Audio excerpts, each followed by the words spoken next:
Welcome to మెగానెట్ TV.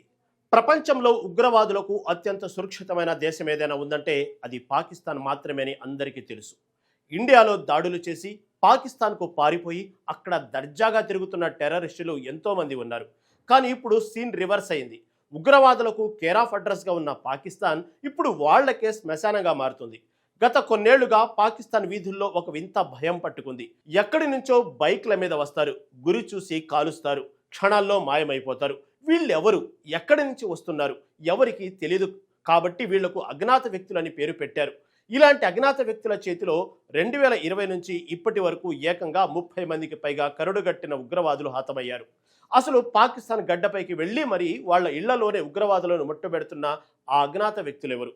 వరుసగా రాలిపోతున్న ఆ ఉగ్రవాదుల జాబితా ఏంటో ఇప్పుడు చూద్దాం.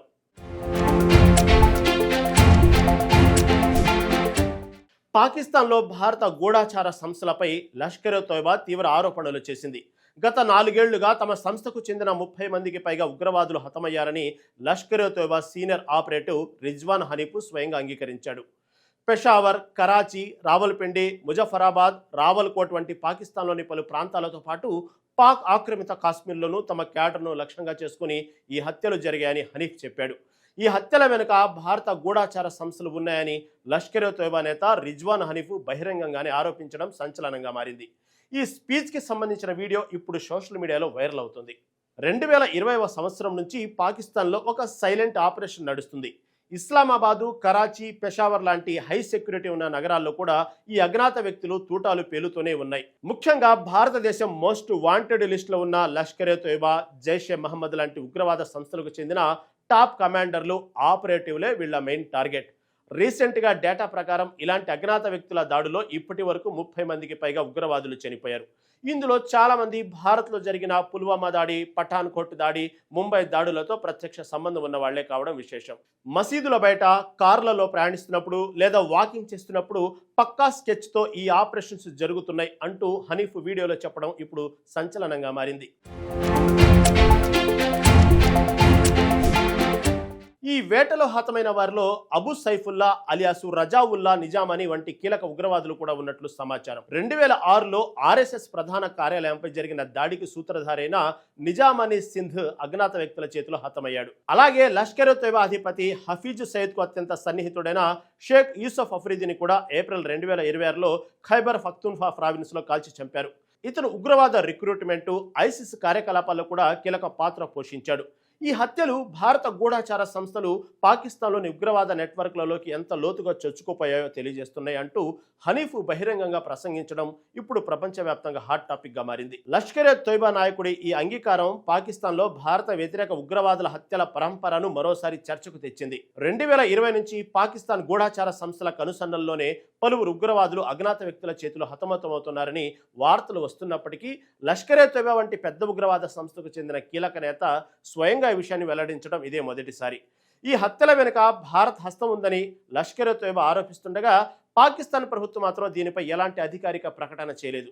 ఇప్పుడు ఈ సంఘటన అంతర్జాతీయంగా తీవ్ర చర్చకు దారితీసింది. అయితే పాకిస్తాన్ తన గడ్డపై జరుగుతున్న ఉగ్రవాదుల హత్యల పట్ల మౌనంగా ఉండగా భారత్ మాత్రం ఉగ్రవాదాన్ని నిర్మూలించే విషయంలో తన వైఖరిని స్పష్టం చేస్తూనే ఉంది. రిజ్వాన్ హనీఫ్ తన ప్రసంగంలో మతపరమైన విద్వేషపూరిత వ్యాఖ్యలు కూడా చేశాడు.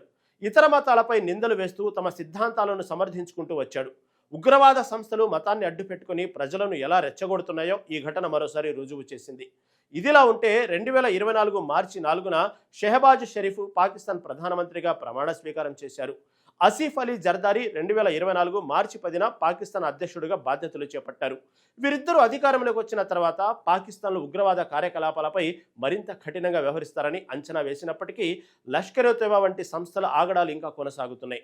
పాకిస్తాన్ అంతర్జాతీయంగా ఆర్థిక చర్యల కార్యదళం వంటి సంస్థల నుండి తీవ్ర ఒత్తిడిని ఎదుర్కొంటుంది. ఉగ్రవాదానికి నిధులు సమకూర్చడం, మనీ లాండరింగ్ అరికట్టడంలో పాకిస్తాన్ ప్రభుత్వం మరింత సమర్థవంతంగా పనిచేయాలని అంతర్జాతీయ సమాజం కోరుతుంది. ఈ హత్యలు పాకిస్తాన్ పాకిస్తాన్ అంతర్గత భద్రతపై తీవ్ర ప్రభావం చూపడమే కాకుండా అంతర్జాతీయ సమాజం ముందు దాని విశ్వసనీయతను కూడా దెబ్బతీస్తున్నాయి. దేశీయంగా కూడా ఈ పరిణామాలు ప్రభుత్వానికి పెద్ద సవాలుగా మారాయి. ఎందుకంటే ఉగ్రవాద సంస్థలు ప్రభుత్వ పట్టును సవాలు చేస్తున్నాయి. కారణం ఏదైనా ఈ వరుస హత్యలతో పాకిస్తాన్ పరువు అంతర్జాతీయ స్థాయిలో గంగలో కలుస్తుంది.